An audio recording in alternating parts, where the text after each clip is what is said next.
Little Pixie's Rainy Day by Grace McCleen.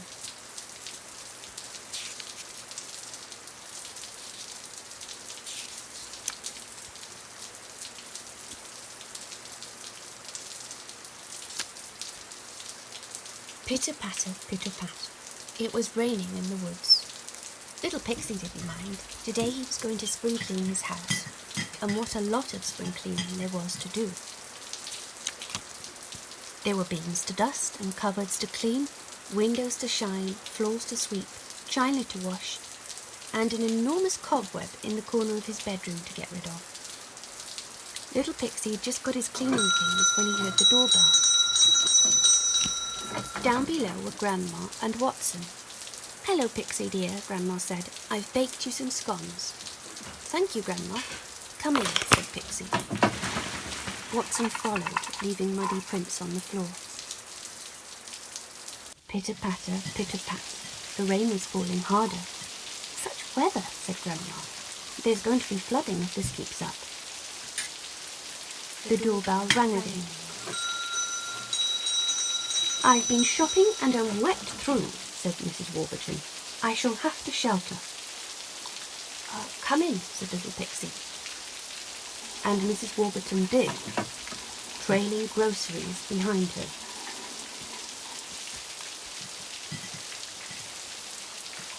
Pitter-patter, pitter-pat. Bring, bring, bring. The doorbell went again. "Hello, little Pixie," said Mr. Hawthorne. "The road's flooded and I can't get my car started. Can I wait here till the rain stops?" "Come in," said Pixie. And Mr. Hawthorne did, leaving oily marks on whatever he touched. No sooner had Pixie sat down than the bell rang again. "Lovely growing weather, Master Pixie," said Alfred. "I brought you some vegetables." "Oh, goodness," said Pixie. Thank you, Alfred. Come in."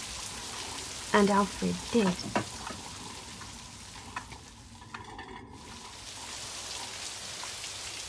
It was getting crowded in the kitchen. Pixie lit the fire in the sitting room. He made more tea. He tried not to think about the muddy footprints, the oily marks, the flour and groceries on the floor.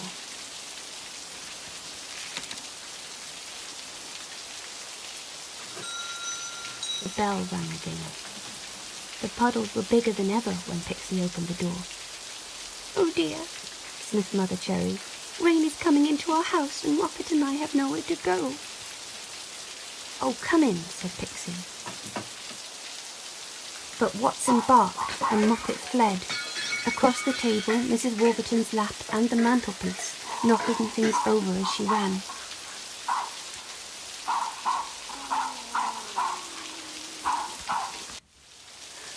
The rain was falling heavier than ever, and when the bell rang again, the water was almost up to Pixie's door.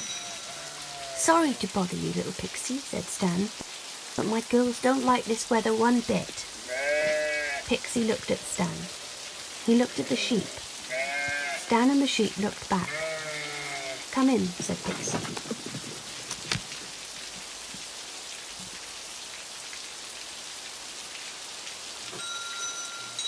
Went the doorbell. Pixie struggled to the door.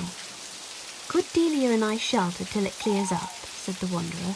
"It's rather damp out." "Come in," said Pixie. "Everyone, this is—" But Pixie didn't get any further. Moppet sprang and Delia flew squawking, knocking Pixie's medicine over, leaving feathers and droppings all over the rug. There was a noise from the hall. "That's my girl," said Stan. Pixie opened the door. 3 wet sheep trotted into the room. "Watson," called Grandma. "Doris, Lucy, Mabel," called Stan. "I'm leaving," said Mrs. Warburton. "You can't," Pixie said, looking out. "The hall is under water." They went up to the kitchen. "It isn't easing up," said Mr. Hawthorne. "If anything, I'd say it's getting worse," said the Wanderer. Oh dear, said Mother Cherry. What shall we do? Said Grandma. This is unacceptable, said Mrs. Warburton. Pixie caught sight of his cleaning list. He didn't like to think how much spring cleaning there would be to do now. The water rose and rose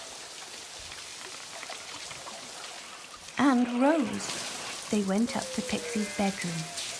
All around they could hear the rain pattering, pattering. And then Pixie heard something else.